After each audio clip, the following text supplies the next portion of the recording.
Hi అండి. ఈరోజు నేను పల్లీలతోటి పోలేలు చేసి చూపిస్తున్నాను. ఒక కప్పు పల్లీలు తీసుకొని ఫస్ట్ ఫ్రై చేసుకోవాలి. బాగా ఫ్రై చేసుకోవాలి. పొట్టంతా పోయే వరకు ఫ్రై చేసుకోవాలి. ఫ్రై చేసుకొని పక్కకు పెట్టుకొని కొంచెం చల్లారిన తర్వాత ఈ పొట్టంతా తీసేసుకోవాలన్నమాట. బాగా ఫ్రై అయిన తర్వాత ఇట్లా చల్లారిన తర్వాత ఇట్లా అనగానే పొట్టంతా వెళ్ళిపోతుంది. ఇట్లా ఈ విధంగా మొత్తం పొట్టంతా పోవాలి. మనం పల్లీలు ఏ కప్పుతో తీసుకున్నామో అదే కప్పుతోటి సగం వరకు బెల్లం తీసుకున్నాను. ఇది పిండి, చపాతీ పిండి. మనం చపాతీలకు ఎలా తడుపుకుంటామో అలా మెత్తగా మంచిగా తడుపుకోవాలన్నమాట. 1 అవర్ తడుపుకొని పక్కకు పెట్టుకోవాలన్నమాట. ఇప్పుడు పల్లీలని తీసుకొని మిక్సీ పట్టుకోవాలన్నమాట. మెత్తగా పౌడర్ చేసుకోవాలన్నమాట.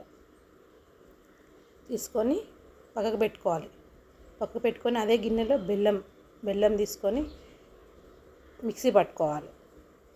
మెత్తగా ఇట్లా తురుముకోవాలి. బెల్లము ఇట్లా గడ్డలు ఉండకుండా మిక్సీ పట్టుకుంటే మెత్తగా అయిపోతుంది అన్నమాట.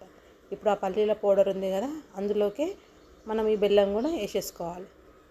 ఇలాచీలు ఒక 3 ఇలాచీలు మెత్తగా పౌడరు చేసుకొని అందులోకి వేసేసుకొని మొత్తం కలుపుకోవాలన్నమాట. అంతా మంచిగా కలుపుకోవాలి. బెల్లం అంతా కలిసేటట్టు కలుపుకోవాలన్నమాట. ఉండలు లేకుండా కలుపుకొని ఇట్లా మంచిగా ఇట్లా లడ్డూలు వచ్చేటట్టు ఇట్లా చూసుకోవాలన్నమాట. ఈ విధంగా ఇట్లా రావాలన్నమాట. మనం పిండి తడిపి పెట్టుకున్నాం కదా, అది ఎంత తీసుకున్నామో ఇప్పుడు పల్లీల లడ్డు కూడా అంతనే తీసుకొని ఇలా పెట్టుకొని చుట్టుకోవాలన్నమాట. ఇట్లా చూడండి, ఈ విధంగా మొత్తం పెట్టేసేసి పిండి మొత్తం చుట్టేసుకోవాలి. రౌండ్గా బయటికి రాకుండా మొత్తం ఈ విధంగా అంతా చుట్టుకోవాలన్నమాట. కొంచెం చేతికి నెయ్యి పెట్టుకోవాలన్నమాట. నెయ్యి పెట్టుకుంటే చేతికి అంటుకోదన్నమాట.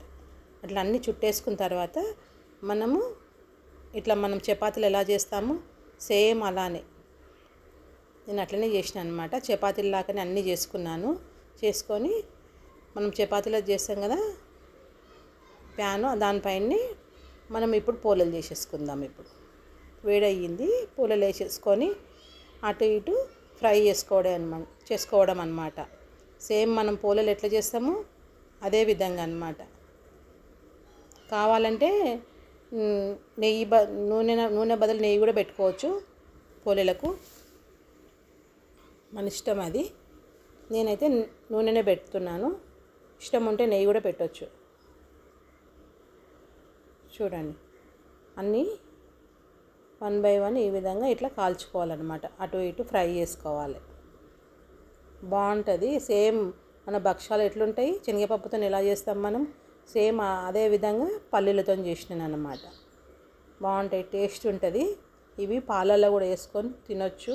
వేడివేడి పాలల్లో కూడా తింటే బాగుంటుంది, టేస్ట్ ఉంటుంది. ఒకసారి మీరు కూడా ట్రై చేసి చూడండి. ఇప్పుడు పల్లీల పోలేలన్నీ రెడీ అయినాయి అన్నమాట. చూడండి, అన్నీ ఈ విధంగా చేసుకోవాలన్నమాట. చూడండి, నేను చేసిన పల్లీల పోలేలు మీకు నచ్చితే లైక్ చేయండి, షేర్ చేయండి, సబ్స్క్రైబ్ చేయండి, పక్కన ఉన్న బెల్ ఐకాన్ని క్లిక్ చేయండి.